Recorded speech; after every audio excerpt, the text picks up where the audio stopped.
understated cat. So it's not that you're like, oh, I'm afraid to laugh because it's fucking William. Thank you very much. You're welcome. Okay, I have two questions. Besides the Irish accent that you are very well known, is there any other accent that you truly do like doing besides Irish? Pick one. Huh? Do your German accent. Ja, natuurlijk. Ik sprak even spraken. Ik kan er niet rond gaan willen doen aan die axel en model. Aber das Corporal del Bergischen Anagine voor je eigen zeer.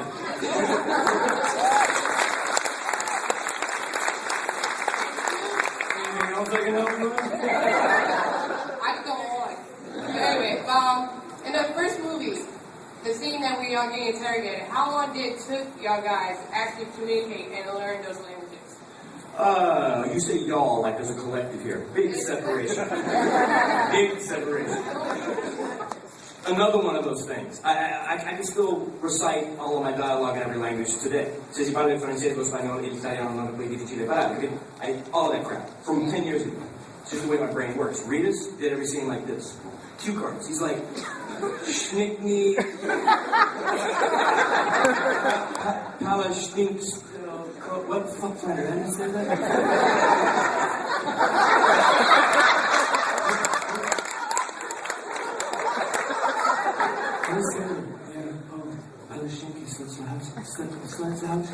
Okay, can we do it again?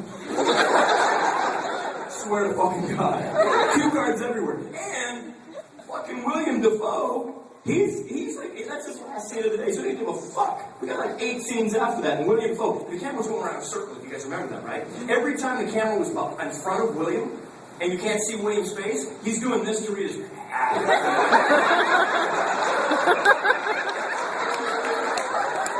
No shit, like you guys think, William Dafoe's a badass actor. Fuck that shit. That guy's making nonsense on the day. And it fucked Rita's up. It fucked him up.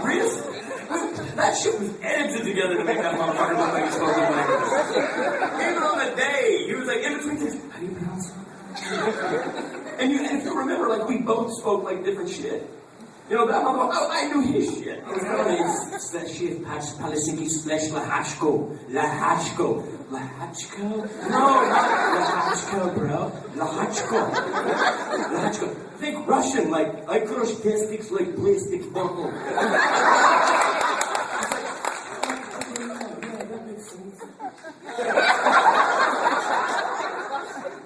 It took fucking 4 hours, man. We should have saved those cue cards. He'll tell you the same shit, too. There's a lot of shit that he'll be like, oh, Flanery's embellishing. We're just going to be like, yeah.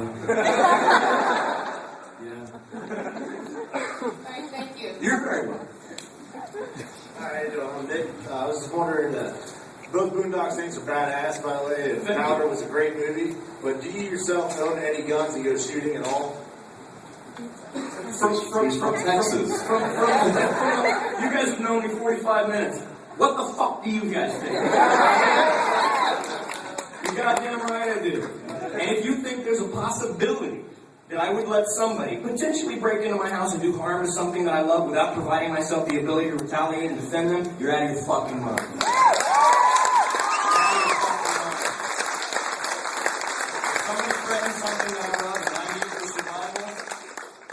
I would splatter somebody's head all over the fucking wall to prevent it. And I want to apologize for it. When I offend some people, don't fucking care. Second thing, I know everybody here has seen Boondock Saints 2. Can we join you with the joke about the bartender? Would someone please come up here and fuck me in the ass? Yes! Thank you.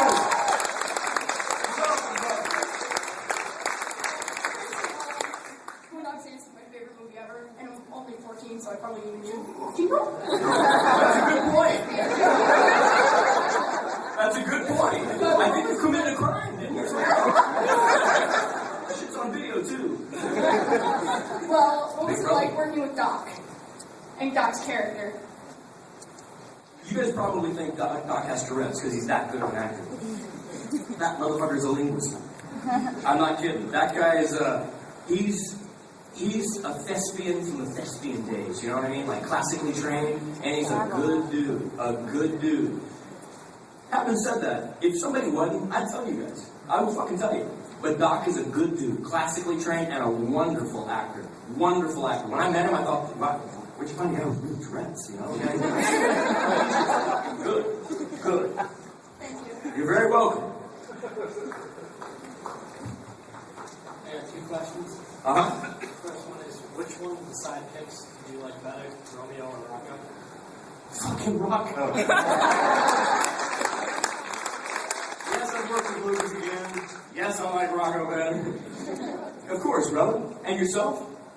I like Romeo. Moonwalk the fuck out. I'm kidding, you can stay. But for part 3,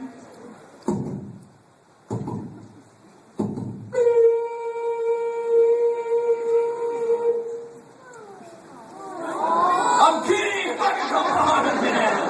I'm kidding! There's fucking defibrillator somewhere with punch you back with shit. Yes, sir. And my second question is, everyone I've seen today at Q&As, so, always says how much they love working with this person. Is there anyone you didn't like working with?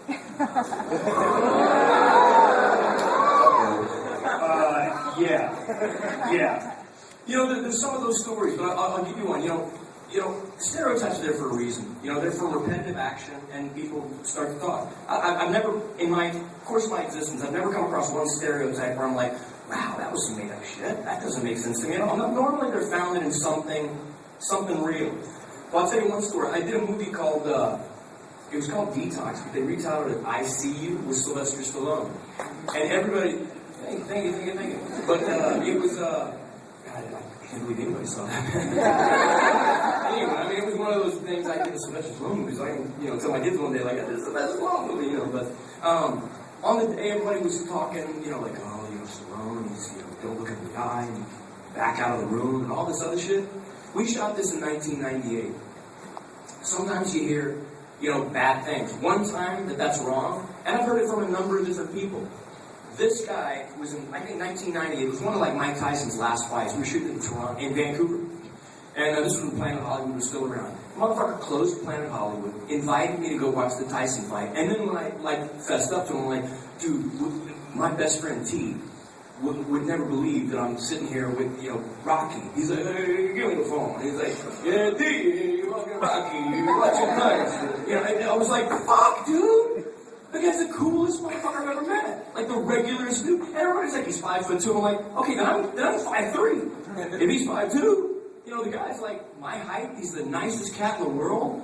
So on occasion, I've found that to be wrong. But that's 1% of the time. 99% of the time, if you hear it, it's probably founded in something real. I'm not going to go through my laundry list of names, but if you've heard some shit, chances are it's founded in something real, Thank you. And it's a shame because we should be so lucky to be in this job, I mean, quite frankly, they pay me an exotic amount of exotic currency to do something that, quite frankly, I do for free, And it's like, you come to these events and you meet fans and they line up just to tell you they dig you, which is kind of flattering. It's kind of, I don't understand the people that are not nice or mean. It's like, I've had so many jobs in my life, shit that I didn't want to do. Humiliating jobs, in high school I worked for Astroworld, it's like, and guys that go on prom and they come in there and I'd be like, would you like to knock the donkeys down for a prize? And it's Donna Kaczynski, I'm like, fuck, Donna Kaczynski, she's saying we're gonna, but you do things because you want to achieve something that can't be achieved without currency, you gotta do it. I've had shit jobs in my life.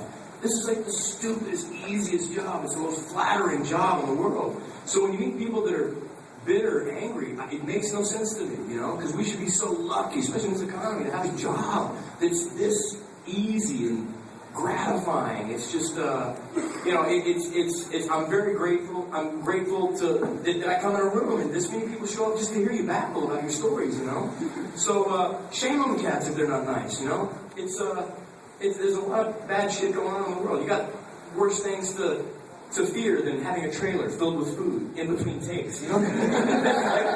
Oh, bummer. This is really difficult. No, it's not. Real jobs are difficult. So there's some.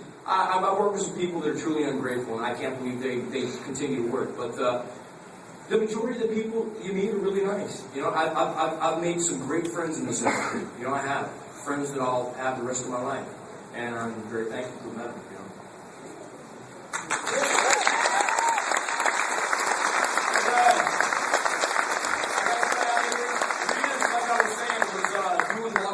Literally killing zombies, so he probably just landed.